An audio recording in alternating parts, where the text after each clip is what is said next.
ओम शांति। राजयोग के दूसरे सत्र में आप सभी का स्वागत है। आज के सत्र की शुरुआत करने से पहले हम थोड़ा रिवाइज करेंगे कि कल हमने क्या देखा। तो कल हमने स्वयं की पहचान ली कि मैं कौन हूँ। आज तक हम खुद को शरीर समझते हुए कर्म करते रहे, लेकिन कल हमें पता चला कि मैं ये शरीर नहीं, लेकिन इस शरीर को चलाने वाली सूक्ष्म शक्ति, एक दिव्य ऊर्जा हूँ। मैं आत्मा हूँ।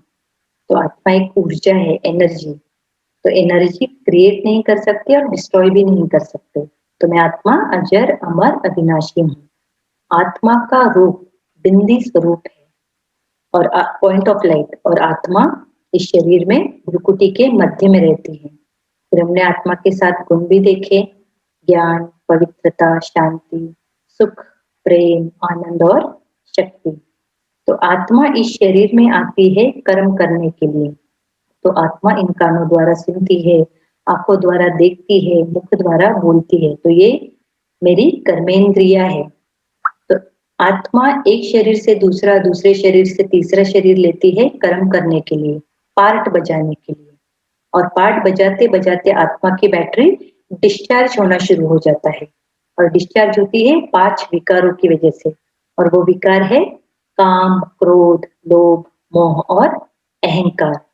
तो अगर अभी मुझे खुद को चार्ज करना है तो मुझे पावर हाउस से कनेक्ट करना होगा, और वो पावर हाउस है परमात्मा। तो मुझे परमात्मा से कनेक्ट करके उन 5 विकारों को निकालना है, और ये है राजयोग। लेकिन परमात्मा से कनेक्ट करने के लिए मुझे पता होना चाहिए कि परमात्मा है कौन, वो रहता कहाँ है, दिखता कैसे है, और उसके क्या गुण हैं। तो ये सब कुछ हम जानेंगे आज के सेशन में। तो मैं आशीष भाई जी से निवेदन करती हूँ कि वो आज के सेशन की शुरुआत करें। ओम शांति। ओम शांति। अच्छा, तो सबसे पहले तो राजयोग के सेकंड सेशन में आप सबका स्वागत है। कल हमने देखा कि सबसे पहली आइडेंटिटी क्राइसिस, मैं कौन, यही मुझे मालूम नहीं है। तो हमारा पूरा जीवन कैसे जा रहा है फिर? जैसे कि कल भी हमने एग्जाम्पल में बताया कि अगर मुझे मालूम ही नहीं है मैं कौन हूँ, तो फिर मेरा जीवन कैसे रहेगा? भूला बिसरा, भटका हुआ, क्या कर रहे वो मालूम नहीं, जीवन का पर्पस क्या है वो मालूम नहीं। और इसीलिए कल हमने सबसे पहले अपना स्वयं का परिचय लिया। तो आगे बढ़ने से पहले हम कल के सेशन को थोड़ा सा रिवाइज करेंगे, फिर आगे बढ़ेंगे।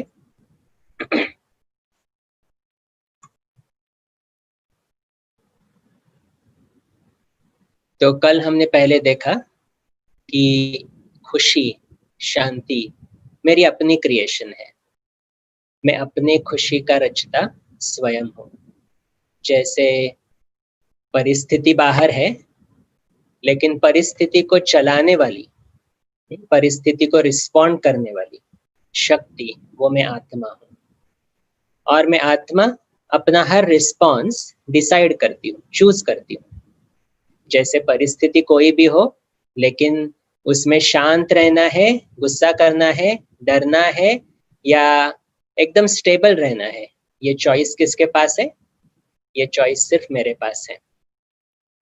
परिस्थिति बाहर, लेकिन मैं मालिक हूँ। तो ये नॉलेज क्यों इम्पोर्टेंट है कि मैं अपने संकल्पों का रचता स्वयं हूँ? ये नॉलेज क्यों चाहिए? जैसे एक ड्राइवर है, गाड़ी चला रहा है और गाड़ी चलाते चलाते सो गया, तो क्या हो जाएगा? एक्सीडेंट, खुद भी हर्ट हो जाएगा, दूसरों को भी हर्ट करेगा। और अगर वो गाड़ी चलाते हुए एकदम अटेंशन में है, जाग रहा है, तो सपोज सामने से एक गाड़ी गलत रास्ते से भी आ रही है, तो वो पहले क्या करेगा? अपने आप को बचाने की कोशिश करेगा, he'll stir away। तो उसका अर्थ क्या हो गया? जब मैं जाग रहा हूं तो पहले तो मैं अपने आप को बचाऊंगा और मेरे साथ में दूसरों को भी बचाऊंगा, राइट? तो वैसे ही मैं आत्मा जब जाग रहा हूं का अर्थ है कि जब मुझे ज्ञान का तीसरा नेत्र मेरा जाग रहा है, मैं कौन हूँ ये मुझे मालूम है, मैं क्या कर सकता हूँ ये मुझे मालूम है, तो चाहे सामने वाला व्यक्ति कितना भी गलत क्यों ना हो, मेरे पास फिर भी चॉइस है कि क्या मैं अपने मन की स्थिति को डिस्टर्ब करता हूँ या मैं अपने मन को स्टेबल रख के उसको भी शांत करता हूँ। देखो, जिसको शांति चाहिए ना, तो उसको कल भी हमने देखा, उसी को अपने पर काम करना पड़ेगा। दूसरों को बदलने से कुछ नहीं होने वाला है। दूसरों को बदलने से out of respect, out of fear, out of love, वो शायद थोड़ा बदलेंगे भी, लेकिन हमेशा के लिए तो कोई नहीं बदलता जब तक हम न चाहे। देखो, हम भी क्या करते हैं, हमें भी तो अपने बड़े बहुत सारा बताते हैं ना, ऐसा नहीं करना चाहिए, ऐसा करना चाहिए, ये राइट है, लेकिन हम करते कब है? जब हमें अंदर से महसूस होता है yes, what they are saying is right, ये मेरे लिए राइट है। जब मुझे ये मालूम पड़ता है तब मैं बदलता हूँ। तो इसका मतलब है उनके कहने से तो मैं नहीं बदला ना, मैं अपने आप जब मुझे रियलाइज हुआ तब मैं बदला। और वैसे ही दूसरे सब आत्माएं हैं। तो कल हमने सबसे पहले क्या सुना कि जैसे मैं अपनी खुशी और शांति का रचता स्वयं हूँ। ये सुनने में इजी लगता है, लेकिन जब परिस्थिति आती है तो फिर क्वेश्चन फिर से आ जाता है कि सीरियसली, कि क्या मैं सीरियसली इस परिस्थिति में भी खुश रह सकता हूँ? अभी ये क्वेश्चन क्यों आ रहा है? क्योंकि मन में अभी शक्ति नहीं है, ताकत नहीं है। और इसीलिए हमने देखा कि मन की शक्ति को बढ़ाने के लिए हम जो सीख रहे हैं उसको कहते हैं राजयोग मेडिटेशन। तो उसका अर्थ भी हमने कल देखा कि पहला अर्थ है अपने कर्मेंद्रियों पर राज, और उसके लिए हमने स्वयं की पहचान ली। तो कल हमने कहा था कि हम दो रिश्ते जोड़ेंगे इस कोर्स में। सबसे पहला रिश्ता स्वयं के साथ, तो उसके लिए कल हमने इंट्रोडक्शन दिया, और दूसरा रिश्ता है परमात्मा के साथ। तो परमात्मा के साथ रिश्ता बढ़ाने से पहले हम एक बार फिर से खुद को देखते हैं। मैं कौन हूँ? मैं ये शरीर नहीं, शरीर को चलाने वाली शक्ति हूँ। मैं आत्मा हूँ। ये भी लॉजिकली अभी हमें सोचना है। ये सब चीजें ऐसे ही एक्सेप्ट नहीं करो कि लॉजिकली कैसे सोच सकते हैं। देखो, हम कहते हैं मेरा शरीर, मेरा हाथ, तो मेरा मेरा कहना माना अर्थ क्या है उसका? मेरा कहने का अर्थ ही है कि मैं अलग हूं, और जो मेरा कह रहा हूं ना उसका मैं मालिक हूं। तो मेरा सर, मेरा हाथ, मेरा शरीर कहते हैं ना, तो जैसे एक रुमाल है, तो अगर रुमाल को हम देखेंगे तो रुमाल, मैं रुमाल हूं या मेरा रुमाल है? मेरा रुमाल है ना, तो रुमाल अलग, मैं अलग। वैसे ही मेरा शरीर जब कहते हैं, मैं शरीर हूं, मेरा शरीर है, मेरा शरीर है, तो मेरा कहते मना अलग हो गया ना। तो जब अलग हो गया तो ये मेरा मेरा कहने वाला मैं कौन? तो मैं हूँ वो एनर्जी, वो ऊर्जा, वो शक्ति जो इस शरीर को चलाती है। देखो, अगर आज किसी आग की यहाँ पे हम जाए और उसमें हाथ डाले तो क्या होगा? हम चिल्लाएंगे ना, राइट? लेकिन जब मैं आत्मा इस शरीर से चला जाता हूँ तो उस शरीर को कहाँ डालते हैं? अग्नि में ही डालते हैं, दहन ही करते हैं। तो क्या उस वक्त वो शरीर चिल्लाता है? तो चिल्लाने वाला कौन था? चिल्लाने वाला भी मैं आत्मा था ना, फील करने वाला भी मैं आत्मा था ना। जो अब मैं शरीर से निकल गया तो शरीर कुछ काम का नहीं रहा, और इसीलिए उस शरीर को फिर नष्ट किया जाता है। तो शरीर जन्मता है, क्रिएट होता है, और जो चीज क्रिएट हुई उसका विनाश भी होता है। ये नेचर्स लॉ है, हम इसको चेंज नहीं कर सकते। लेकिन आत्मा एनर्जी है जो कभी क्रिएट भी नहीं होती, और इसीलिए कभी उसका मृत्यु भी नहीं होता। तो जब मुझे ये मालूम पड़ता है कि मैं आत्मा हूँ, अजर अमर अविनाशी हूँ, तो मेरा मृत्यु का भय पूरी तरह से चला जाता है। इसकी प्रैक्टिस चाहिए, एक दिन में नहीं जाएगा, लेकिन ये संकल्प हम अपने आप को जितना देंगे ना तो उससे प्रैक्टिस हो जाती है। तो मैं दिखता कैसा हूँ? जैसे चित्र में आप देख रहे हो, मैं आत्मा बिंदी स्वरूप हूँ, पॉइंट ऑफ लाइट हूँ। जैसे light smallest unit of energy हमें दिखाना है, जो कट नहीं सकती है, जल नहीं सकती है, तो वो है पॉइंट ऑफ लाइट, भ्रुकुटी के बीच में विराजमान हो। यहाँ पर मैं बताना चाहता हूँ कि ये आत्मा, जब मैं ब्रेन के नजदीक बैठता हूँ तो थॉट के पावर से मैं अपने ब्रेन को सिग्नल्स देता हूँ, और ब्रेन वो सिग्नल्स हमारे शरीर को पहुंचाता है, और हम शरीर द्वारा फिर कर्म करते हैं। तो ये इतना फास्ट होता है ना, इसलिए इतना ध्यान नहीं जाता है। जैसे सिंपल एग्जाम्पल में शरीर 5 तत्वों से बना हुआ है। अगर पानी का तत्व शरीर में कम होता है तो मुझे प्यास लगती है। जैसे ड्राइवर को मालूम पड़ता है ना, पेट्रोल कम हो गया गाड़ी का, तो ड्राइवर क्या इमीडिएटली करेगा, जाके पेट्रोल भरेगा। वैसे ही आत्मा को जब मालूम पड़ता है ना ये तत्व कम हो गया है पानी का, तो आत्मा को इंडिकेशन मिलता है, अरे मुझे प्यास लगी है, और फिर आत्मा इंस्ट्रक्शन देती है ब्रेन को, मेरा हाथ चला जाता है और पानी का ग्लास में ले लेता हूँ। लेकिन ये बहुत फास्ट होता है ना, इसीलिए हमें समझ में नहीं आता है।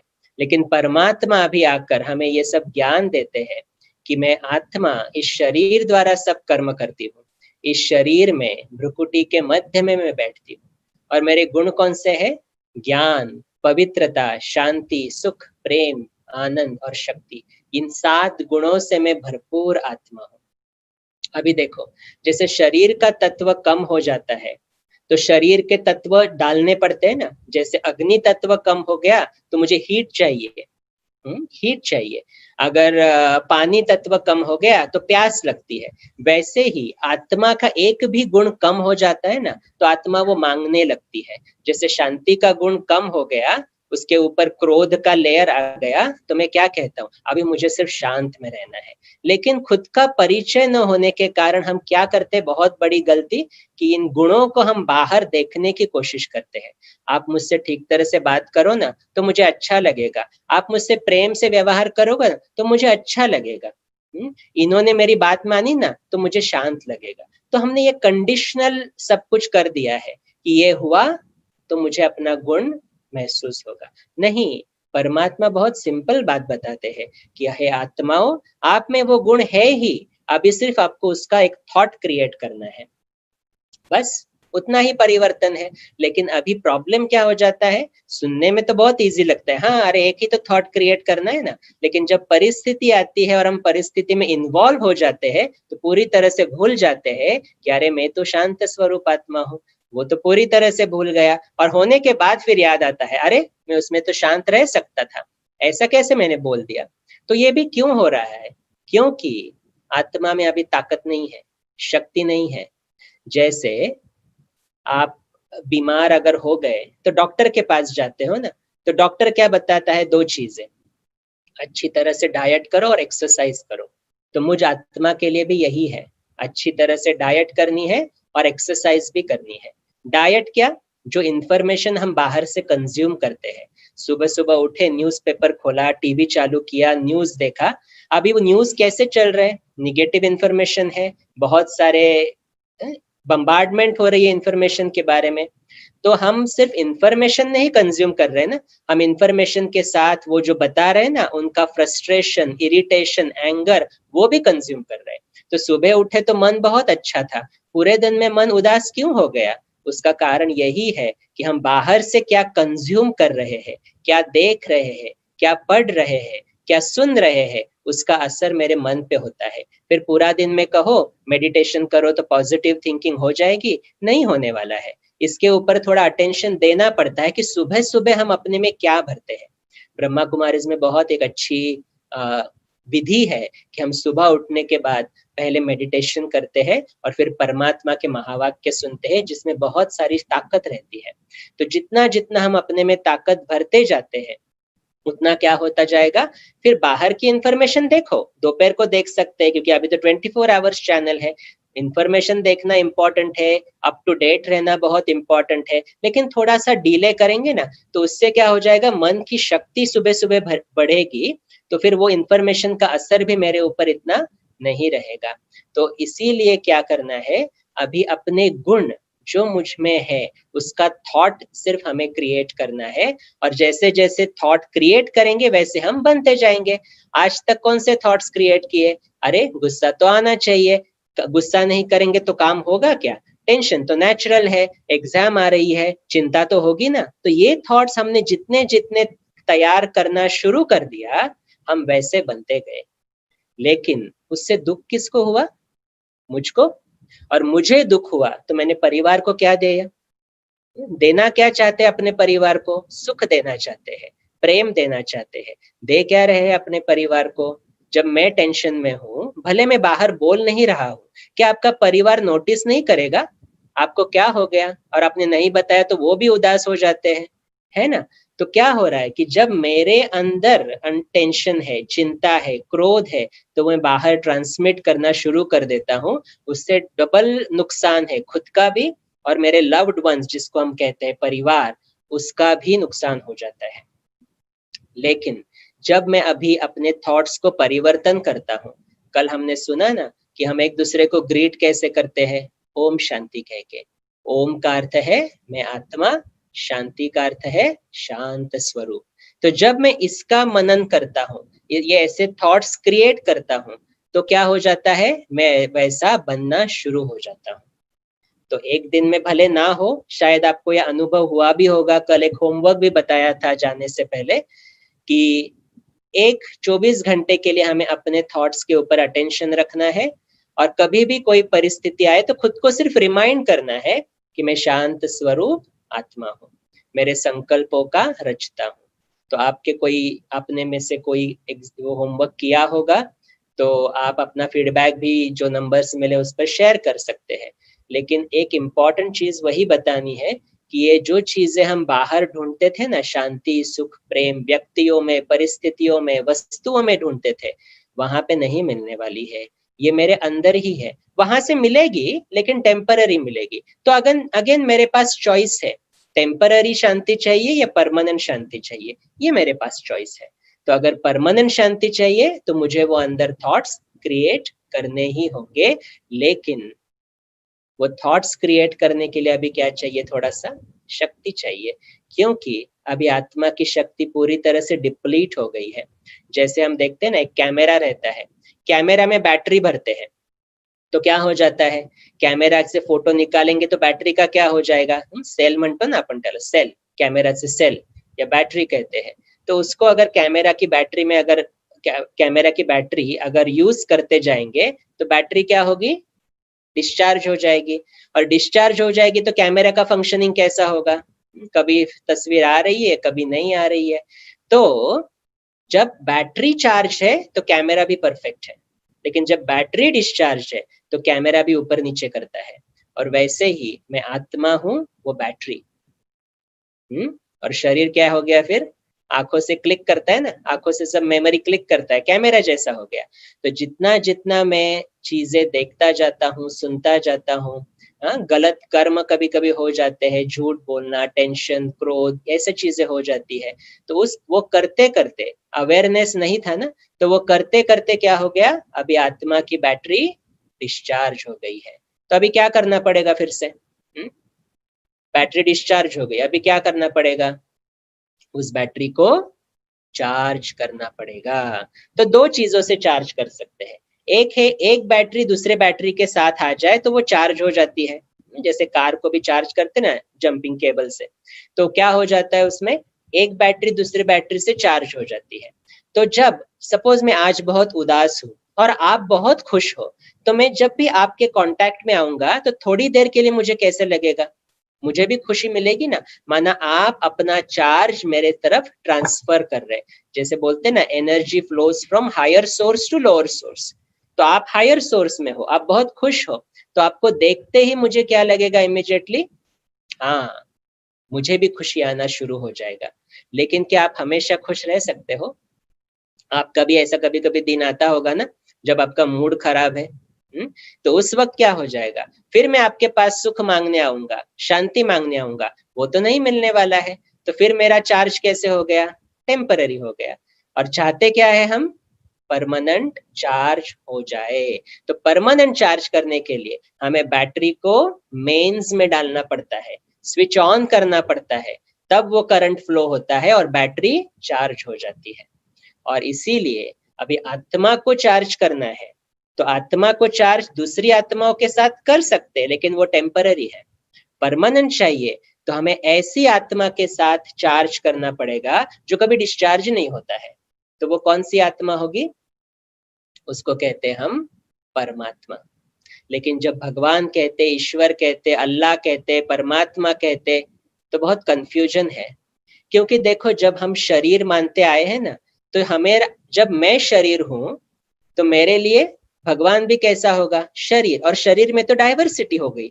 और फिर एक जगह हम कहते हैं भगवान एक है, और दूसरी जगह फिर हम क्या कहते हैं, कोई कृष्ण की पूजा कर रहा है, कोई गणेश की पूजा, कोई क्राइस्ट को मान रहा है। तो परमात्मा शब्द के साथ बहुत बड़ा कंफ्यूजन है, जो आज हम थोड़ा लॉजिकली देखने की कोशिश करेंगे कि परमात्मा कौन है, उसका परिचय क्या है और वो रहता कहाँ है। क्योंकि जब हम रिश्ता जोड़ना है ना परमात्मा के साथ, रिश्ता जोड़ना है तो इंट्रोडक्शन की जरूरत है ना। तो जैसे कल स्वयं का इंट्रोडक्शन लिया, वैसे आज हम परमात्मा का इंट्रोडक्शन लेंगे। तो जैसे आप चित्र देख रहे हो स्क्रीन के ऊपर, एक हाथी है और उसको 4 लोगों को बोला है जो जन्म से देख नहीं सकते, ब्लाइंड है, जिनको बोला है अब हाथी को टच करके बताओ ये क्या है। उनको मालूम नहीं है हाथी है, राइट। तो कोई उसकी पूंछ को टच करता है और बोलता है अरे ये तो फरी माउस की तरह है, चूहे की तरह है। कोई कान को टच करता है और बोलता है अरे ये तो लेदर की तरह मुझे लग रहा है। कोई उसके पैर को टच करता है, बोलता है ये तो पेड़ है। और कोई उसकी सूंड को टच करता है और बोलता है अरे ये तो सांप जैसा लग रहा है। अभी देखो, चारों लोग देख नहीं सकते हैं, किसको हाथ लगा रहे हैं? हाथी को। डिस्क्राइब क्या क्या कर रहे हैं? हर एक अलग अलग डिस्क्राइब कर रहा है, राइट। अभी 1 मिनट सोचो, लॉजिकली सोचना है अभी, क्या ये चारों गलत है? सोचो, चारों गलत है? देखो, देख नहीं सकते हैं ना, तो वो गलत कैसे हो सकते हैं? तो उन्होंने जिस तरह से उसके बारे में जाना, उन्होंने उस तरह उसको डिस्क्राइब किया। लेकिन जब आंख खोल के देखेंगे तो पता चलेगा ना, अरे इनमें से तो ये कोई भी नहीं था, ये तो एक्चुअली हाथी था। तो वैसे ही परमात्मा का भी हुआ है। देखो, एक व्यक्ति है, लेट्स से एक व्यक्ति है, उसकी शादी हुई है, बच्चे है, बीवी है और माँ है, सबके साथ रहता है। अभी हम उस व्यक्ति के बारे में उसके बीवी को पूछते हैं, क्या आप उसका परिचय दे सकते हो? तो बीवी दे सकेगी उसका परिचय, अपने पति का परिचय दे सकेगी ना। बच्चों को पूछते हैं, आप अपने डैडी का परिचय दे सकते हो? तो बच्चे दे सकेंगे, बच्चे भी दे सकेंगे परिचय। माँ को पूछे, आप अपने बेटे का परिचय दो, दे सकते हैं? डेफिनेटली दे सकते हैं। लेकिन पत्नी अपने पति का परिचय कैसे देगी? मेरा पति ऐसा ऐसा है। बच्चे कैसा परिचय देंगे? मेरे डैडी ऐसे ऐसे है। माँ कैसे परिचय देगी? मेरा बेटा ऐसा ऐसा है। तो पत्नी एक साइड से देख रही है, सिर्फ पति के स्वरूप में। बच्चे एक साइड से, सिर्फ बाप के स्वरूप में। माँ एक साइड से, सिर्फ बेटे के स्वरूप में। अभी तीनों परिचय दे रहे हैं, तीनों गलत नहीं है, लेकिन तीनों 100% राइट भी नहीं है।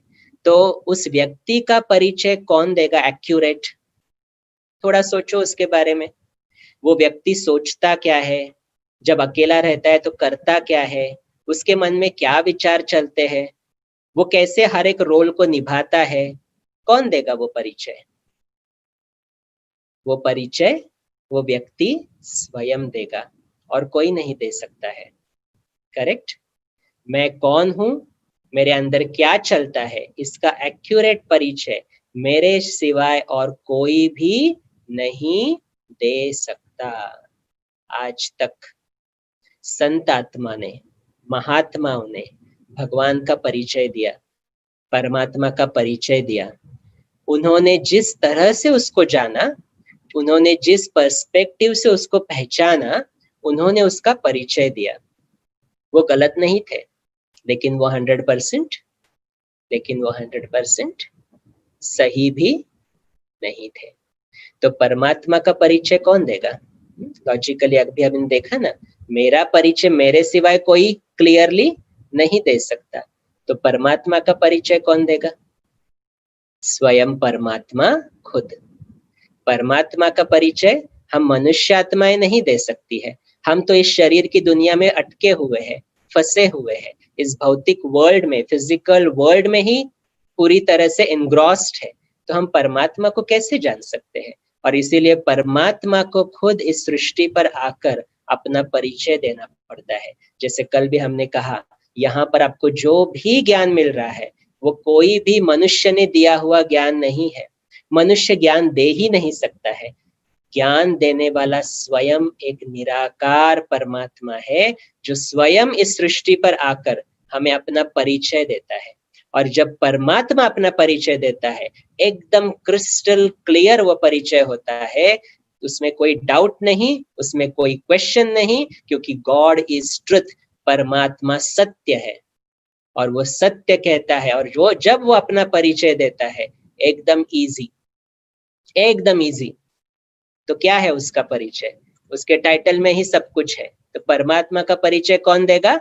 परमात्मा का परिचय स्वयं परमात्मा ही दे सकता है। हम लोग जो यहाँ पे कोर्स करते वो सिर्फ निमित्त है उसके बारे में बात करने के लिए। 11 साल पहले मुझे कहाँ परमात्मा का परिचय था, मुझे भी कुछ नहीं मालूम था उसके बारे में, लेकिन जब मुझे उसका परिचय मिला तब क्रिस्टल क्लियर समझ में आया, अरे हाँ, यही भगवान हो सकता है, क्योंकि इसके टाइटल में ही सब कुछ है। परमात्मा का अर्थ क्या है? परम प्लस आत्मा, राइट? परम प्लस आत्मा, ये है परमात्मा। परम शरीर बोला है क्या वहां पे? नहीं, वो भी कौन हो गया फिर? आत्मा ही हो गई। देखो जैसे हम सब आत्माएं हैं ना, हम लोग क्या करते हैं, इस शरीर में आते हैं और फिर शरीर द्वारा कर्म करना शुरू कर देते हैं। लेकिन शरीर द्वारा कर्म करते करते बैटरी डिस्चार्ज हो जाती है। तो जैसे हम सब आत्माएं हैं, एक वर्ल्ड फैमिली है, 750 करोड़ आत्माएं, तो हम हमारी फैमिली का भी हेड ऑफ द फैमिली चाहिए ना कोई। जैसे घर में भी देखो, कोई कहीं पर हेड ऑफ द फैमिली रहता है, कोई दादाजी रहते हैं, कोई पिताजी रहते हैं, कभी कभी माँ भी रहती है, हेड ऑफ द फैमिली। तो हेड ऑफ द फैमिली कौन रहता है in general? Head of the family वो रहता है जो बहुत एक्सपीरियंस्ड है, जिसको बहुत सारी बातें हैंडल करने का एक्सपीरियंस है। तो हम सब आत्माएं तो इस शरीर में आके डिप्लीट होना शुरू हो गए, तो हम अपना एक्सपीरियंस ही भूल चुके हैं, हम कौन है वही भूल चुके हैं। लेकिन एक तो ऐसा कोई होना चाहिए ना, जो इस हेड ऑफ इस फैमिली का भी हेड ऑफ द फैमिली रहे, तो वो है परम आत्मा। वो आत्मा कौन सी होगी? जो परम है। परम का अर्थ क्या है? श्रेष्ठ है। श्रेष्ठ किस में? ऐसा नहीं, देखो वो भी आत्मा है, मैं भी आत्मा हूं, तो वो आत्मा है, तो ऐसा नहीं समझना परम माना कि मैं छोटी आत्मा वो बड़ी आत्मा, नहीं। आत्मा आत्मा है और कुछ नहीं है, दिखने में एक जैसे, एकदम एक जैसे, लेकिन डिफरेंस क्या है? वो गुणों में परम है। जैसे मैं शांत स्वरूप हूं, वो शांति का सागर है। मैं पवित्र स्वरूप हूं, वो पवित्रता का सागर है। मैं शक्ति स्वरूप हूं, वो शक्ति का सागर है। तो वो गुणों में परम है, वो ज्ञान में परम है, ज्ञान में सर्वश्रेष्ठ है। मुझ आत्मा का ज्ञान ऊपर नीचे है। अभी अभी तो हमें ज्ञान मिल रहा है कि मैं ये शरीर नहीं, मैं आत्मा हूं, लेकिन परमात्मा को तो ये ज्ञान हमेशा है। वो सर्वज्ञ है और परम मना श्रेष्ठ है। तो जब वो आत्मा है तो वो दिखने में कैसा होगा? देखो बिल्ली का पिता कैसा रहेगा? बिल्ली रहेगा। कुत्ते का पिता कैसा रहेगा? कुत्ता रहेगा। मनुष्य का पिता कैसा रहेगा? मनुष्य रहेगा। तो आत्मा का पिता कैसे रहेगा?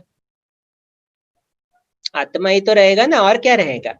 हाँ, इसीलिए उसको कहते हैं ना परम पिता परमात्मा।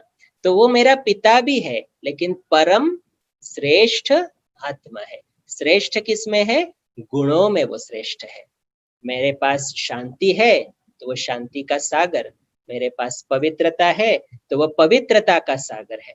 और सागर से 1 बाल्टी ले लो या 2 बाल्टी ले लो या 10 बाल्टी ले लो, कोई फर्क पड़ता है क्या सागर को? कुछ भी फर्क नहीं पड़ता है।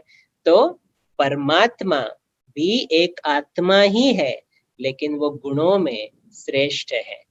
तो जैसे यहाँ पे आप चित्र देख रहे हो, ये है परमात्मा का चित्र। जैसे मैं बिंदी स्वरूप, लेकिन आपने पहला चित्र देखा, मैं भ्रुकुटी के मध्य में विराजमान हूँ, क्योंकि मैंने शरीर लिया है। लेकिन परमात्मा श्रेष्ठ है, सर्वज्ञ है, और इसीलिए वो सिर्फ बिंदी स्वरूप में आप जैसे देख रहे हो, वो उसका स्वरूप है। जैसे मैं बिंदी स्वरूप, उसका स्वरूप वो भी दिखने में एग्जैक्टली मेरे जैसा, पॉइंट ऑफ लाइट बिंदी स्वरूप है। तो परमात्मा जैसे हमने कहा परम है, तो वो ज्ञान में भी परम है, श्रेष्ठ है। अभी कौन सा ज्ञान? ये फिजिक्स केमिस्ट्री मैथमेटिक्स वो ज्ञान नहीं है उसको, वो तो सब भौतिक फिजिकल ज्ञान है। उसको ज्ञान कौन सा है? हम आत्माएं कहाँ रहती है, हम आत्माएं यहाँ पे क्यों आती है, हम आत्माएं कर्म कैसे करती है, कर्मों की गुह्य गति क्या है, आगे फ्यूचर में क्या होने वाला है, पास्ट में क्या हुआ था, आज ये सृष्टि की जो हालत है ना वो ऐसी क्यों है, ये सब ज्ञान उसको है। और एक बहुत इंपॉर्टेंट ज्ञान उसको है, वो कौन सा? जैसे मैंने अभी एक कैमरा का एग्जाम्पल बताया, बैटरी को अगर कैमरा में डालेंगे तो बैटरी तो डिस्चार्ज होनी ही है, वो ज्ञान उसको है। मैंने एक एग्जाम्पल के स्वरूप में बता रहा हूँ कि उसको भी मालूम है अगर जब आत्मा शरीर लेती है तो आत्मा भी डिप्लीट होना शुरू हो जाती है, डिस्चार्ज होना शुरू हो जाती है, क्योंकि बाहर के इन्फ्लुएंसेस आत्मा के ऊपर लगने शुरू हो जाते हैं, जिसको हम विकार कहते हैं, काम, क्रोध, मोह, लोभ। तो परमात्मा को जब ये ज्ञान है तो परमात्मा क्या कहेगा?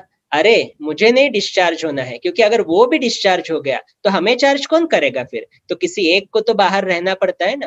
तो परमात्मा को ये ज्ञान है कि जब मैं शरीर में जाऊंगा तो मैं भी डिस्चार्ज हो जाऊंगा, और इसीलिए परमात्मा कभी भी शरीर नहीं लेता, और इसीलिए परमात्मा भगवान निराकार है।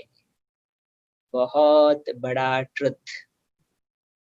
निराकार भगवान, निराकार का अर्थ है जिसका कोई आकार नहीं, भौतिक आकार नहीं है उसका।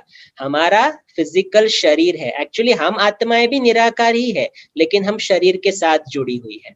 लेकिन परमात्मा, उसको मालूम है मैं शरीर में एक बार जाऊंगा ना तो गड़बड़ होने वाली है, डिस्चार्ज होने वाला हूँ, फिर मेरे बच्चों को कौन चार्ज करेगा?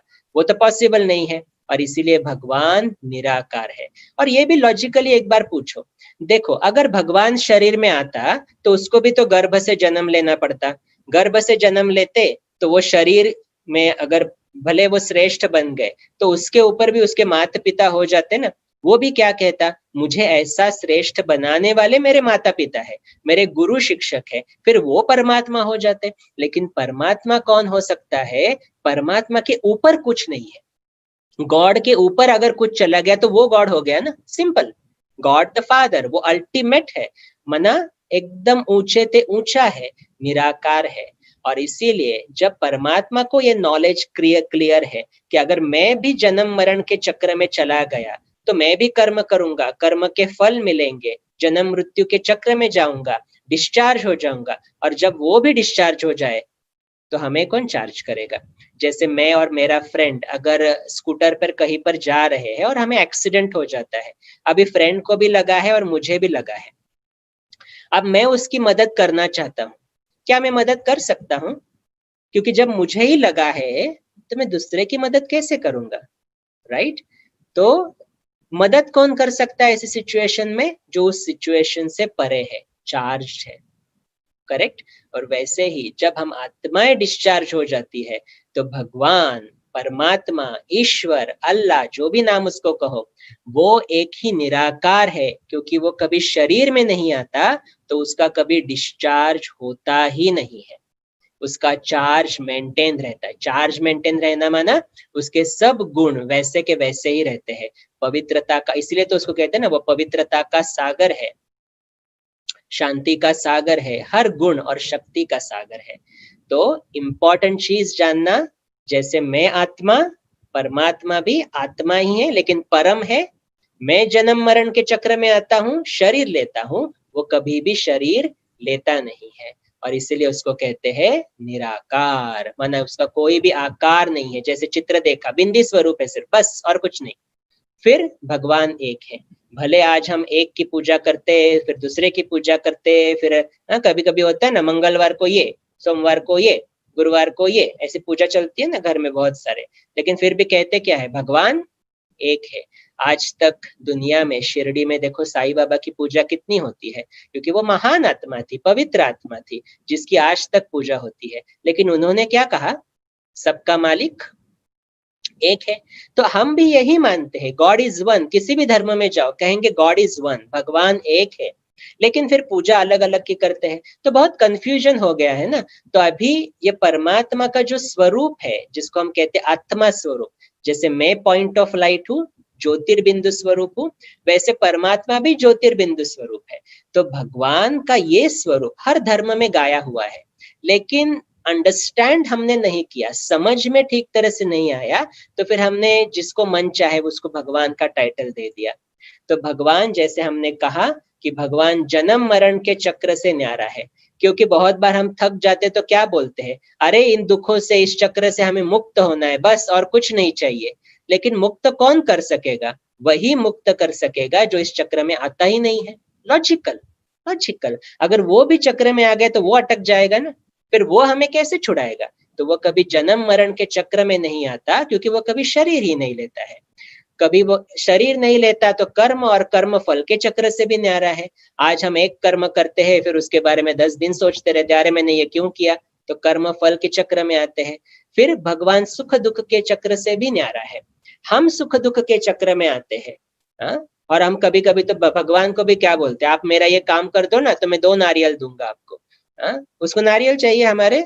कुछ नहीं चाहिए उसको, वो उस चक्र से परे है, उसको सुख दुख उन सब चक्र से न्यारा है।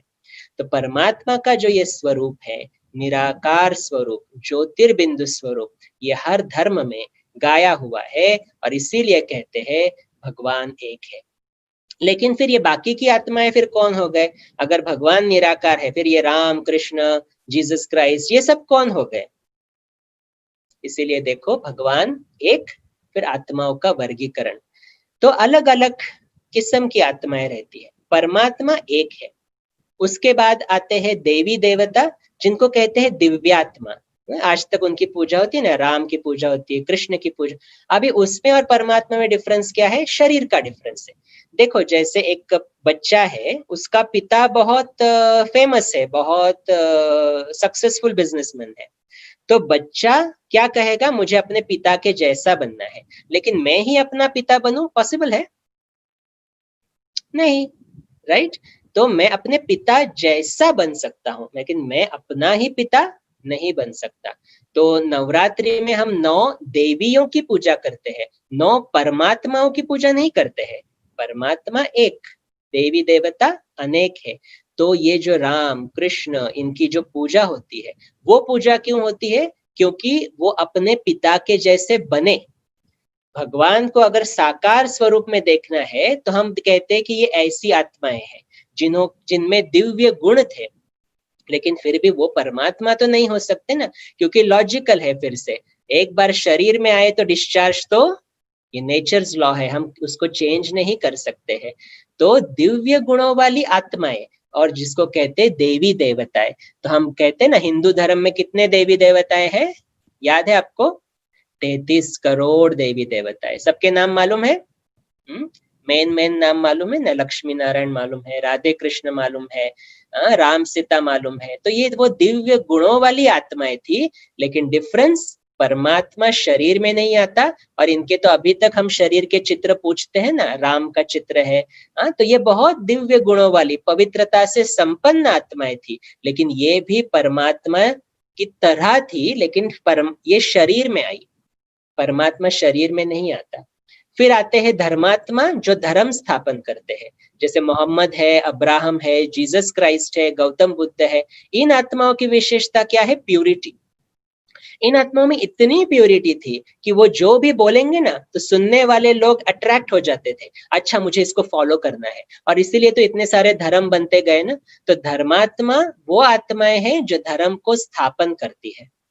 फिर आते हैं संत आत्मा। हमको मालूम है संत तुकाराम है, संत ज्ञानेश्वर है, वो भी तो कितने पवित्र थे, कितना कुछ सहन किया उन लोगों ने अपने जीवन में। लेकिन कभी उन्होंने क्रोध की स्टोरीज उनके कभी सुने हैं? कभी भी नहीं। तो लेकिन वो थे तो मनुष्य ना, मनुष्य थे, लेकिन उन आत्माओं में बहुत सारी प्योर क्वालिटी थी, और इसलिए आज तक उनकी पूजा होती है। फिर होते हैं कुछ पापात्मा, और फिर होते हैं कुछ पुण्यात्मा। तो देखो ये जो भी है, हर एक का एसोसिएशन कहाँ पर है? आत्मा के साथ है, आत्मा की क्वालिटी के साथ एसोसिएशन है। तो परम आत्मा माना सबसे श्रेष्ठ, ऊंचे ते ऊंच आत्मा, वो है सिर्फ एक, ज्योतिर्बिंदु स्वरूप है, निराकार है। देवी देवताएं 33 करोड़ है, लेकिन दिव्य गुणों वाली आत्माएं है, जो आजकल की दुनिया में दिखाई नहीं देती ना, इसलिए आज तक उनके मंदिरों में पूजा होती है। फिर है धर्मात्मा, फिर है संतात्मा, पुण्यात्मा, पापात्मा। तो परमात्मा एक, और बाकी सब कौन हो गए? फिर उनके बच्चे। तो हम भी सब कौन है? उनके बच्चे हैं ना। इसीलिए देखो ज्ञानेश्वर ने भी क्या कहा, ये है विश्वची माझे घर। क्यों कहा हे विश्वची माझे घर? ये पूरा वर्ल्ड मेरी फैमिली है, क्योंकि एक पिता के सब बच्चे। देखो उस आत्मा को, संत ज्ञानेश्वर को ये मालूम था, और इसीलिए उन्होंने कहा। लेकिन सुनने वाले तो उनकी हालत क्या थी हमें मालूम नहीं ना, इसीलिए हमने ज्ञानेश्वर को फिर भगवान का दर्जा दिया, जो बहुत अच्छा है कि बहुत प्योर है, उनकी पूजा तो करनी ही चाहिए। धर्मात्माएं है, देवी देवता है, उनकी पूजा भी करनी चाहिए।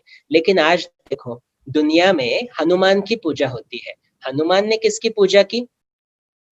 राम की। लेकिन जब राम को रावण के ऊपर विजय पानी थी तो राम ने किसकी पूजा की? शिव की। तो राम के ऊपर भी कोई है ना, और फिर मंदिर कौन सा बना? रामेश्वरम, जो राम का भी ईश्वर है। तो राम की पूजा करना तो अच्छा है, लेकिन उसने जिसकी पूजा की उसके बारे में भी तो अभी थोड़ा सोचना पड़ेगा ना। तो भगवान का जो ये स्वरूप है, निराकार स्वरूप, ज्योतिर्बिंदु स्वरूप, वो हर धर्म में गाया हुआ है। जीसस क्राइस्ट ने क्या कहा? God is light, I am the messenger of God. मैं भगवान का सिर्फ दूत हूँ, परमात्मा लाइट है। लेकिन देखो उनकी उंगली, अब चित्र में देख रहे हो, उंगली ऊपर है, करेक्ट? अभी ये उंगली ऊपर है, लेकिन हमने जब ऊपर देखा, क्योंकि आत्मा को या परमात्मा को स्थूल नेत्र से तो नहीं देख सकते ना, उसको सिर्फ ज्ञान से देख सकते, ज्ञान के तीसरे नेत्र से देख सकते हैं। तो हमने ऊपर देखा तो लाइट तो दिखाई नहीं दिया, लेकिन फिर हमें सोचा अरे इसको मालूम है भगवान कौन है, तो हमने उसकी ही पूजा करना शुरू कर दिया। साईं बाबा की पूजा होती है क्योंकि वो बहुत पवित्र आत्मा है, लेकिन उनकी भी तो उंगली ऊपर है ना, सबका मालिक एक है। लेकिन हमने उंगली की तरफ तो ध्यान दिया ही नहीं। अभी की जो रिलीजन लेटेस्ट आई, मना पिछले 500-600 वर्षों में आई, सिख धर्म में गुरु नानक देव जी को बहुत मानते हैं, लेकिन उनकी भी उंगली तो ऊपर थी ना। क्या कहा उन्होंने? एक ओंकार, सतनाम, निराकार, निर्वैर, अजोनी। तो बाप तो गुरु नानक देव जी ने भी तो उसी की महिमा की ना। एक ओंकार, ओम आत्मा ही है, वो निराकार है, शरीर में नहीं आती है, वो अजोनी है, जन्म मरण के चक्र से न्यारी है, निर्वैर है, उसका किसी के साथ वैर नहीं है, एक का परिचय दिया। इस्लाम धर्म में या मुस्लिम धर्म में मूर्ति पूजा को नहीं मानते, लेकिन वो भगवान को नूरे इलाही या नूरे खुदा के स्वरूप में याद करते हैं। खुदा या इलाही माना अल्लाह, अल्लाह माना ईश्वर, परमात्मा, भगवान, गॉड, वही है। लेकिन नूर माना, नूर is light, God in the form of light. तो अलग अलग अलग धर्मों में उसकी अलग अलग स्वरूप में पूजा की गई।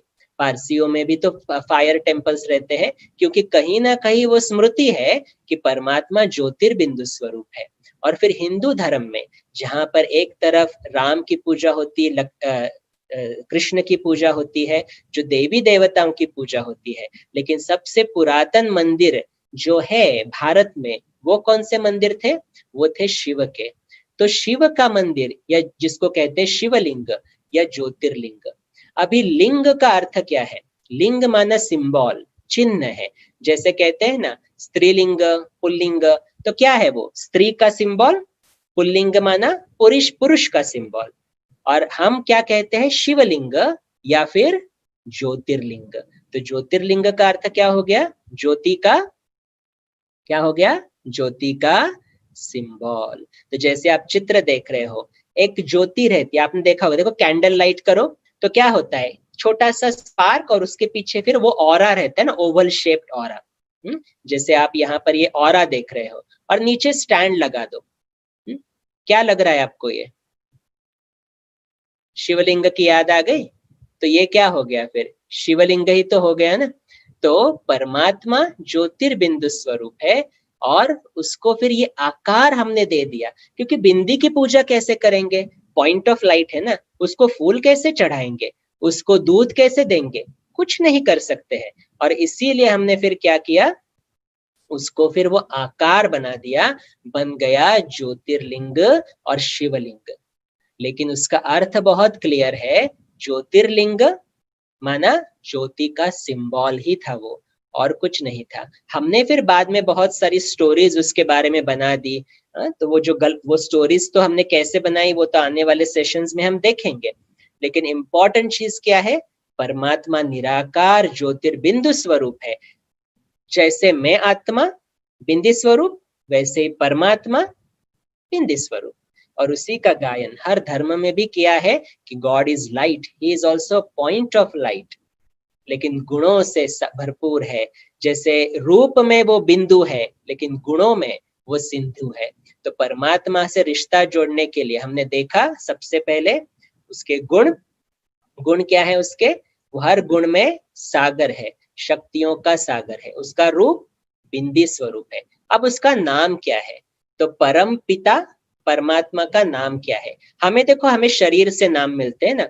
हमें नाम मिला राम, लेकिन हमारी करतूत कभी कभी रावण जैसी हो जाती है, तो हमें शरीर से नाम मिलते हैं। लेकिन परमात्मा, वो तो खुद का शरीर कभी लेता ही नहीं है, इसीलिए उस आत्मा का ही नाम है। और उस आत्मा ने, परमात्मा जब इस सृष्टि पर आया तो उसने स्वयं घोषित किया हुआ जो नाम है वो है शिव। शिव शब्द आता है शून्य से। शून्य माना वो ओवल शेप जैसा दिखा ना, वो अंडाकृति, वो है शिव। और लेकिन शिव का एक्चुअल अर्थ है कल्याणकारी। परमात्मा हमेशा कल्याण के बारे में ही सोचता है। हम इसीलिए तो उसकी महिमा करते हैं ना, तू सुख करता तू दुख हरता। वो दुख को हरने वाला है, सबका कल्याण करने वाला है, और उसका नाम है शिव। भगवान, ईश्वर, अल्लाह, गॉड, ये सब चीजें उसके टाइटल्स है, परमात्मा, लेकिन उसका नाम है शिव। और वो आत्मा कभी खुद का शरीर नहीं लेती, और इसीलिए उस आत्मा का नाम सदा शिव ही रहता है। और इसीलिए कहते हैं सदा शिव। शिव हमेशा एग्जिस्ट करता है, क्योंकि आत्मा कभी क्रिएट नहीं होती, कभी डिस्ट्रॉय नहीं होती। तो शिव तो ऑलरेडी है, और इसीलिए उसको कहते हैं स्वयंभू। स्वतः ही स्वतः, ऑटोमेटिकली, माना जो है ही, एग्जिस्ट ही करता है। और इसीलिए तो कहते हैं ना शिव शंभु। शंभु माना क्या? शंभु शब्द आता है स्वयंभू से, जो ऑलरेडी एग्जिस्ट करता है, जो अजन्मा है, उसका जन्म नहीं तो मरण नहीं। तो मेरा उसके साथ क्या रिश्ता है? आज तक उसकी पूजा की, त्वमेव माताश्च पिता त्वमेव बंधुश्च सखा त्वमेव, हर रिश्ता उसके साथ जोड़ने की कोशिश की। लेकिन परम पिता उस शब्द में ही है, वो परम है, श्रेष्ठ है, और पिता है। पिता क्यों कहते हैं उसको? वो माता भी है, क्योंकि जेंडरलेस है ना, वो भी आत्मा है। शरीर होता तो हम कहते पिता माता, लेकिन पिता क्यों कहते हैं? क्योंकि पिता से हमेशा बच्चे को वर्षा मिलता है।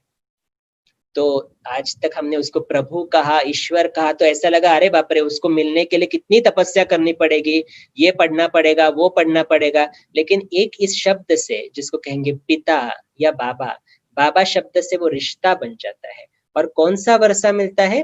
वो गुणों का सागर है, तो हमें गुणों का वर्षा उससे मिलता है। वो सुख का सागर है, तो जब मैं उसको याद करता हूँ तो मुझे सुख का वर्षा उससे मिलना शुरू हो जाता है। और इसीलिए ब्रह्मा कुमारीज में हम, जैसे वो मेरा पिता है तो हम उसको कह सकते हैं डैडी, कह सकते हैं गॉड द फादर, कह सकते हैं पापा, कह सकते हैं जो भी आपको अच्छा लगे, लेकिन हम उसको कहते हैं बाबा। बाबा शब्द में वो मिठास है, वो मेरा बाबा है, वो मुझ आत्मा का बाबा है, और इसके लिए हम उसको प्यार से कहते हैं शिव बाबा। आजकल बाबा शब्द बहुत गलत तरीके से यूज होता है, क्योंकि कोई भी देहधारी दाढ़ी वाड़ी बढ़ाता है और बोलता है मैं बाबा हो गया। लेकिन आप जब भी सोचो, जब भी कोई भी ब्रह्मा कुमारीज में आप लेक्चर सुनते हो, जो भी क्लासेस कभी सुनी होगी पीस ऑफ माइंड पे, जब भी बाबा शब्द आता है तो ये इमेज याद रखना, वो निराकार परमात्मा को हम बाबा कहते हैं, कि कोई भी देहधारी को हम बाबा नहीं कहते हैं। ये शिव बाबा मेरा परम पिता परमात्मा है, जो गुणों का सागर है, शक्तियों का सागर है। तो अभी क्या करना है? परमात्मा का परिचय मिलने के बाद उसको सिर्फ मन बुद्धि से याद करना है। जब भी हम किसी को याद करते हैं ना, तो हमारा मन उसके साथ जुड़ जाता है। तो जब मेरा मन परमात्मा के साथ जुड़ जाएगा तो energy flows from higher source to lower source. तो वो सुख का सागर है, आनंद का सागर है, शांति का सागर है। तो मेरे में क्या फ्लो होता जाएगा? मैं आत्मा चार्ज होता जाऊंगा, शांति से भरपूर होता जाऊंगा। फिर कर्म में आओ तो मेरा कर्म कैसे रहेगा? सुख से भरपूर, शांति से भरपूर। लेकिन हिंदू धर्म में हमने थोड़ा सा एक कंफ्यूजन किया। हमने शिव और शंकर को मिला दिया है। तो जैसे आप चित्र में देख रहे हो, शंकर क्या कर रहा है? तपस्या कर रहा है, मेडिटेशन कर रहा है। हमने कल देखा मेडिटेशन का अर्थ क्या है? ऊंचे ते ऊंचे परमात्मा के साथ कनेक्शन। अगर शंकर भगवान है तो उसके ऊपर किसके साथ कनेक्ट कर रहा है वो? और उसके आगे देखो शिवलिंग है, तो क्या वो खुद की पूजा कर रहा है? तो उसको मेडिटेशन करने की जरूरत क्या है? शंकर को देखो, देहधारी है। देहधारी है तो हमने क्या सुना कि वो भी दिव्य आत्मा देवता है, लेकिन शरीर में आई तो डिस्चार्ज होगी। और राइट साइड पे देखो शिव दिख रहा है, उसको हमने आकार दे दिया, लेकिन वो है एक्चुअली पॉइंट ऑफ लाइट। तो शंकर है आकारी देवता, शिव है निराकारी परमात्मा। बहुत बड़ा डिफरेंस है। शिव अलग, शंकर अलग। शंकर है देहधारी, तो देह में आया तो देह में आने वाला भगवान कैसे होगा, क्योंकि वो तो बैटरी डिस्चार्ज होने वाली है। लेकिन जो देह में आता नहीं है, जो विदेही है, वो निराकार परमात्मा शिव। शिव अलग, शंकर अलग। शंकर बच्चा है, शिव पिता है, लेकिन हमने उसको मिक्स कर दिया। लेकिन देखो, ये शिवलिंग का चित्र जो आप देख रहे हो, हम उसको शिवलिंग कहते हैं, ज्योतिर्लिंग कहते हैं। शंकर लिंग क्यों नहीं कहा? अगर वो दोनों एक है, शंकर लिंग भी तो कहना चाहिए ना, लेकिन वो तो कभी नहीं कहा। महाशिवरात्रि मनाते हैं, महाशंकर रात्रि शब्द कभी सुना है? अगर शिव और शंकर एक ही होता तो फिर महाशंकर रात्रि भी तो कहना चाहिए था ना, वो भी कभी नहीं कहा। क्योंकि शिव निराकार परमपिता परमात्मा है और उसका बच्चा देहधारी देवता वो है शंकर। तो ये बहुत बड़ी जो कंफ्यूजन, गलतफहमी है कि हमने शिव और शंकर को मिला दिया है, लेकिन नहीं, परमात्मा की ये भी क्लियर करता है कि मैं तो निराकार हूं और ये जो शंकर है ये मेरा भी बच्चा है। तो हमने देखा, अभी रिश्ता जोड़ने के लिए 3 चीजें तो मालूम पड़ी। परमात्मा का नाम शिव, उसका अर्थ है कल्याणकारी, दिखने में वो एग्जैक्टली मेरे जैसा बिंदी स्वरूप, पॉइंट ऑफ लाइट। और गुणों में जैसे मैं शांत स्वरूप हूँ, वो शांति का सागर है। मैं सुख स्वरूप हूँ, वो सुख का सागर है। अभी एक ही चीज बची है, जब परमात्मा का परिचय मिल गया, अभी उससे बातें भी तो करनी पड़ेगी ना, तो उसके घर में भी तो जाना पड़ेगा। तो फिर क्या करना है? अभी परमात्मा के परिचय के लिए वो रहता कहाँ है ये जानना है। तो क्या सोचते हो, 1 सेकंड के लिए अपने आप से ये आंसर करो, परमात्मा कहाँ रहता है? क्या सोचते हो आप? अपने आप को आंसर दे दो, क्योंकि सबके आंसर तो नहीं ले सकते ना यहाँ पे, लेकिन अपने आप को आंसर दे दो। क्या लगता है आपको, क्या कहाँ रहता है? बहुत लोग कहते हैं वो सृष्टि के कण कण में है, सर्वव्यापी है। कोई कहते हैं वो तुझ में और मुझ में है। कोई कहते हैं वो प्रकृति में है, प्रकृति is nature is God. Okay, तो अभी उसको लॉजिकली थोड़ा सोचते हैं। परमात्मा शांति का सागर है, इतना तो क्लियर है आपको। क्या वो भी क्रोध का सागर है? क्रोध का सागर है तो उसकी पूजा क्यों करनी है फिर? तो परमात्मा शांति का सागर है। अगर वो कण कण में है इस सृष्टि में, तो सृष्टि कैसे होनी चाहिए? शांति का सागर कण कण में है, तो सृष्टि कैसी होनी चाहिए? शांत होनी चाहिए। लेकिन आजकल की दुनिया में शांत है, तो वो कण कण में कैसे हो सकता है? परमात्मा तुझ में मुझ में है। अगर शांति का सागर मुझ में आ चुका है, तो मुझे हर वक्त कैसे फील होना चाहिए? टेंशन, चिंता हो सकती है? थॉट भी नहीं आ सकता है, थॉट भी नहीं आ सकता है, क्योंकि इतनी पावर अगर मुझ में है तो मैं हमेशा कैसे रहूंगा? तो परमात्मा तुझ में मुझ में भी नहीं है। कभी कभी लोग कहते हैं वो नेचर में है, लेकिन नेचर में देखो, परमात्मा कभी बैठे बैठे भूकंप आ जाता है, बाढ़ आ जाती है, कितने सारे लोग शरीर छोड़ देते हैं। परमात्मा कर रहा है ये सब कुछ। परमात्मा अगर तुझ में मुझ में है, आज दुनिया में खून होता है, मारामारी होती है, लड़कियों पर अत्याचार होता है, तो क्या एक परमात्मा दूसरे परमात्मा के ऊपर ये कर रहा है सब कुछ? लॉजिकली सोचना है ये सब चीजें, क्योंकि इतना कंफ्यूजन है परमात्मा के बारे में कि वो कहाँ रहता है। और इसीलिए परमात्मा ये सब क्लियर करते, परमात्मा कहते मैं सर्वव्यापी नहीं हूँ। अगर सर्वव्यापी होता ना तो ये सृष्टि परफेक्ट होती, मैं भी परफेक्ट होता, आप भी परफेक्ट होते, इस दुनिया में सब प्यार ही प्यार होता, परफेक्शन एट इट्स बेस्ट होता। लेकिन आज तो हम देख रहे हैं ना क्या चल रहा है दुनिया में। मुझे भी तो कभी कभी टेंशन आता है ना, मुझे भी तो कभी कभी चिंता होती है ना, तो चिंता होती है माना क्या? अगर परमात्मा मुझ में है तो वो होनी ही नहीं चाहिए। तो परमात्मा सर्वव्यापी नहीं है, परमात्मा कहाँ रहता है ये जानना फिर बहुत जरूरी है। तो जब मुझे दुख होता है तो मेरी नजर कहाँ जाती है? ऑटोमेटिकली आसमान की तरफ। ऊपर जाती है ना नजर, तो ऊपर क्या रखा है इतना? देखो आप मंदिर में जाओ, दुखी हो, मंदिर में चले जाओ, मंदिर में जाने के बाद भी आप क्या कहते हो? जो कुछ होगा ऊपर वाला जाने। कभी ये कहा सामने वाला जाने? कभी नहीं कहा। सामने देवी देवताओं की मूर्ति थी, लेकिन कभी कहा सामने वाला जाने? नहीं। हमने हमेशा कहा ऊपर वाला जाने, क्योंकि ऊपर में कुछ ना कुछ है जिसकी स्मृति हमें अभी क्लियर नहीं है। तो परमात्मा जब अवतरित होते हैं इस सृष्टि पर, वो बिंदी स्वरूप ज्योतिर्बिंदु शिव पिता परमात्मा शिव बाबा, तो हमें वो परिचय देते हैं कि आपकी नजर ऊपर क्यों जाती है। तो परमात्मा कहाँ रहता है? जैसे इस स्थूल वतन में, स्थूल शरीर में हम आत्माएं आती है, तो जैसे आप देख रहे हो ये पृथ्वी है, यहाँ पर हम आत्माएं शरीर लेकर पार्ट बजाते हैं। लेकिन इन 5 तत्वों से भी पार एक जगह है, एक वर्ल्ड है, जहाँ पे सर्वत्र red, golden red spiritual light फैली हुई है। ये परमात्मा आके हमें बताते हैं, और वो जो जगह है उसको कहते हैं परम धाम। ये शब्द आपने सुना होगा, सोल वर्ल्ड, मूल वतन, निर्वाण धाम, मुक्ति धाम, शांति धाम, ब्रह्म तत्व, महतत्व, अलग अलग नामों से उसको जाना गया है, अलग अलग नामों से उसको पहचाना गया है, शास्त्रों में लिखा गया है।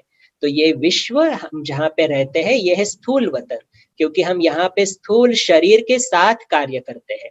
लेकिन इन 5 तत्वों के पार जहाँ साइंस नहीं जा सकती, वहां है एक जगह जहाँ पे गोल्डन रेड लाइट, लाल सुनहरा प्रकाश है, जहाँ पर परमात्मा का निवास स्थान है।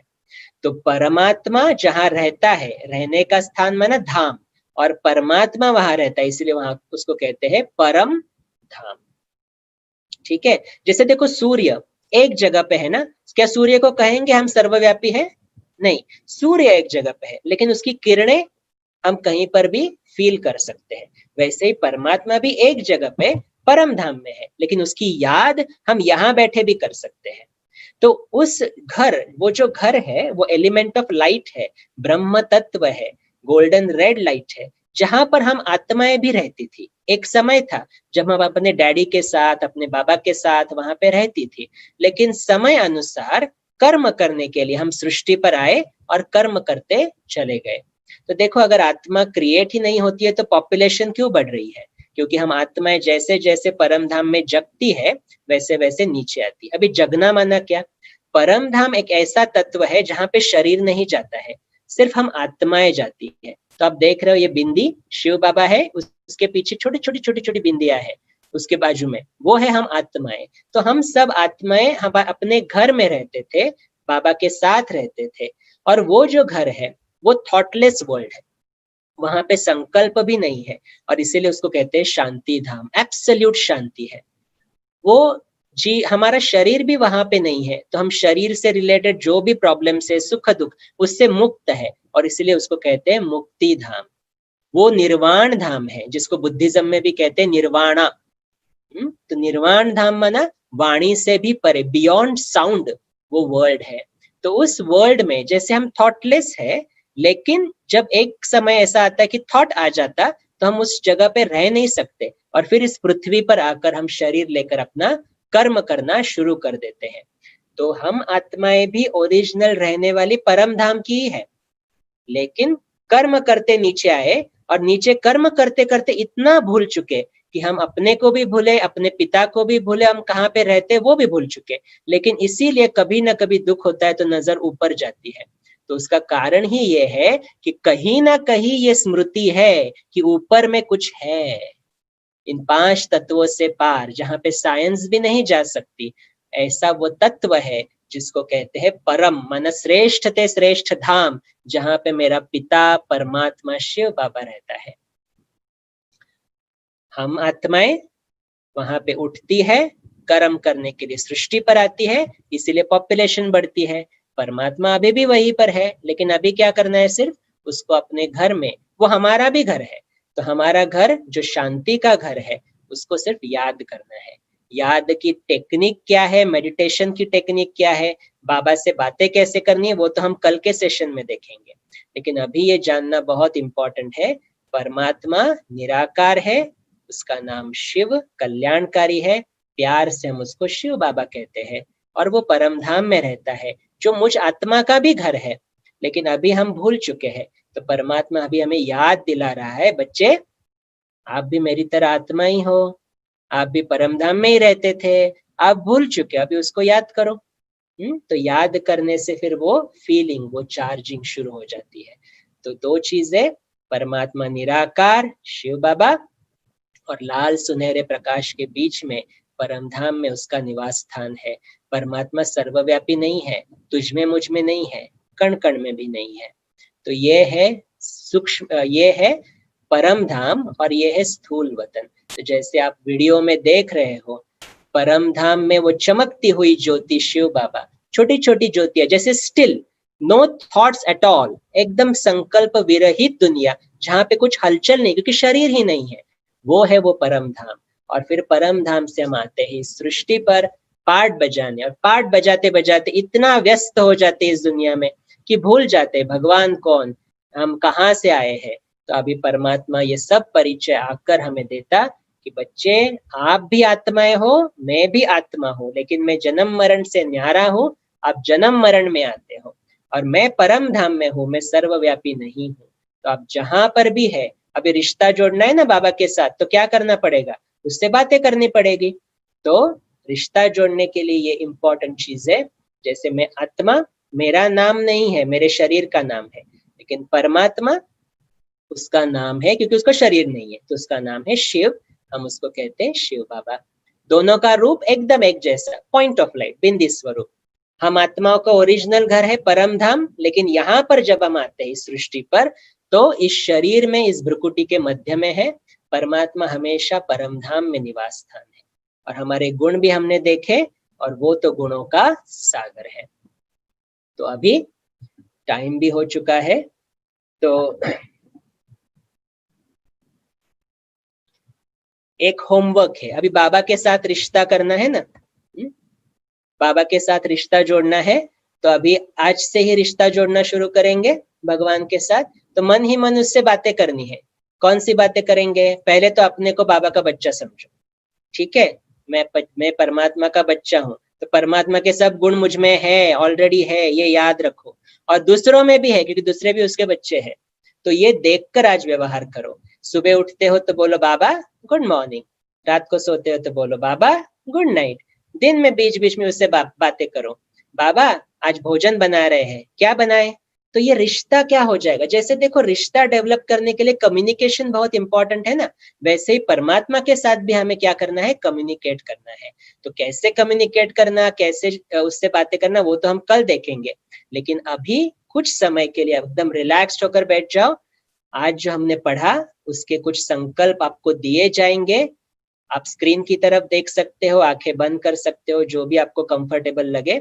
एक्चुअल मेडिटेशन की टेक्निक तो हम कल सुनेंगे, लेकिन अभी कुछ क्षण के लिए बैठ जाओ शांत में, और जो आपको संकल्प मिल रहे हैं उसको क्रिएट करने का अभ्यास करो।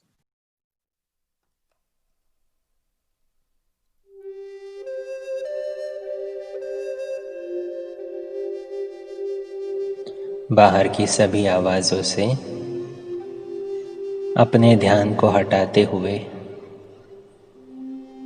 सिर्फ अपने आप को देखने का अभ्यास करते हैं। मैं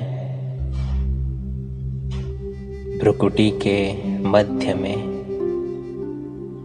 चमकता हुआ सितारा आत्मा हूं।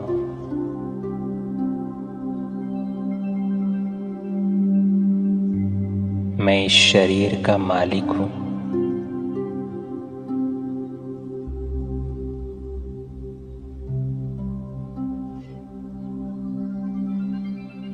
अपने कर्मेंद्रियों पर राज्य करने वाली मैं राजा हूं।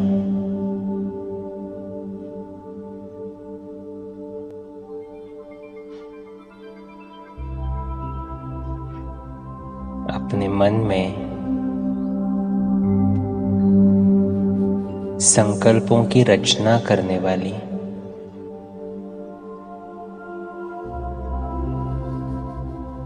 हर परिस्थिति में शांत रहने वाली शांत स्वरूप आत्मा हूँ। मैं आत्मा अपने संकल्पों की रचयिता स्वयं हूँ। मेरे पास चॉइस है हर परिस्थिति में कैसे रिस्पॉन्ड करना है।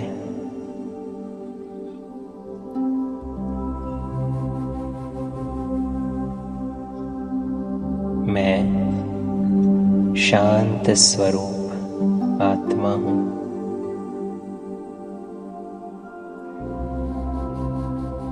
मुझ आत्मा का पिता वो एक परम पिता परमात्मा है जिसको हम प्यार से शिव बाबा कहते हैं।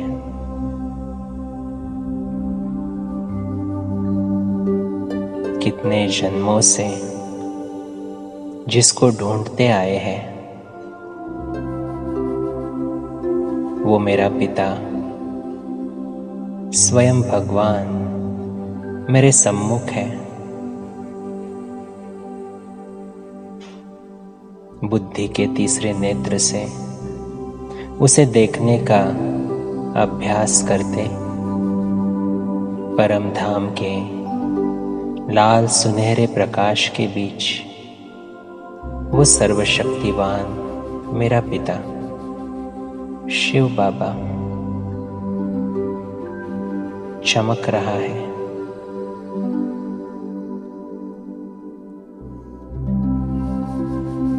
जैसे मैं आत्मा बिंदी स्वरूप, वैसे ही मेरा पिता भी ज्योतिर्बिंदु स्वरूप है।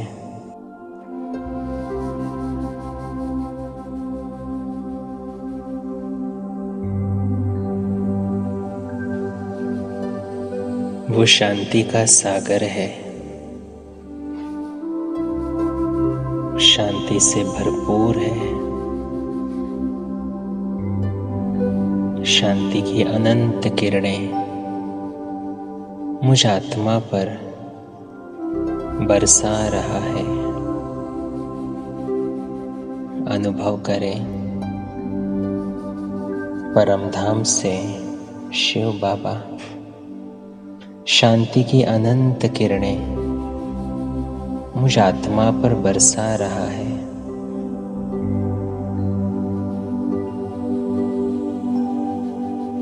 मैं आत्मा शांति से खुद को चार्ज कर रहा हूं।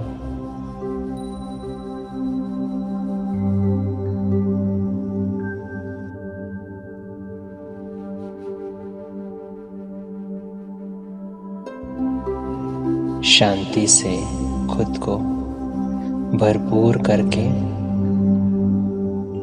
आज की पूरी दिनचर्या के लिए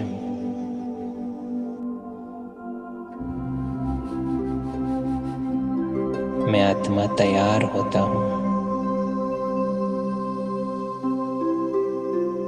मैं शांति से भरपूर हूं।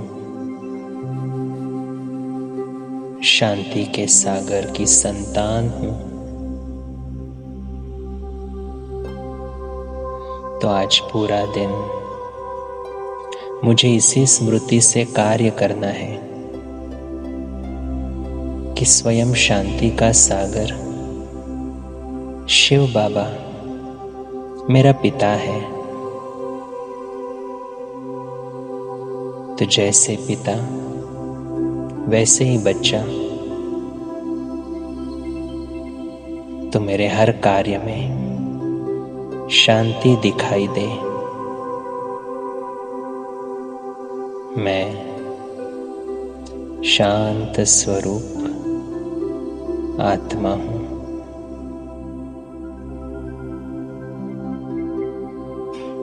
ओम शांति।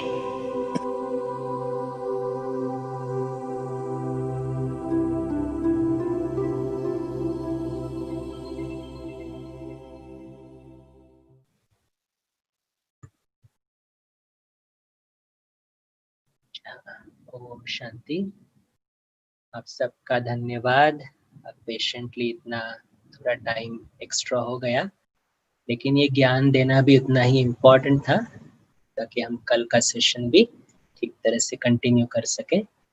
कल हम जानेंगे परमात्मा के साथ बातें कैसी करनी है, मेडिटेशन की विधि क्या है। तो एक बार फिर से सबका धन्यवाद, और आप जो होमवर्क दिया है डेफिनेटली करते जाओ। Thank you. ओम शांति।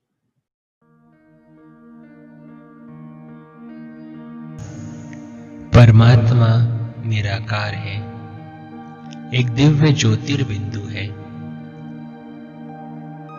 खुद को शरीर समझने के कारण हमने ईश्वर को देह में ढूंढने की कोशिश की, इसीलिए वो कभी मिला ही नहीं। मैं आत्मा हूं और मेरा पिता भी एक आत्मा है, लेकिन सर्व गुणों में परम है, श्रेष्ठ है। परमात्मा का नाम शिव है। शिव माना कल्याणकारी। परमात्मा सर्वव्यापी नहीं है। परमात्मा शिव परम धाम में रहता है। उसके सत्य स्वरूप को जानकर उसे याद करना ही राजयोग है।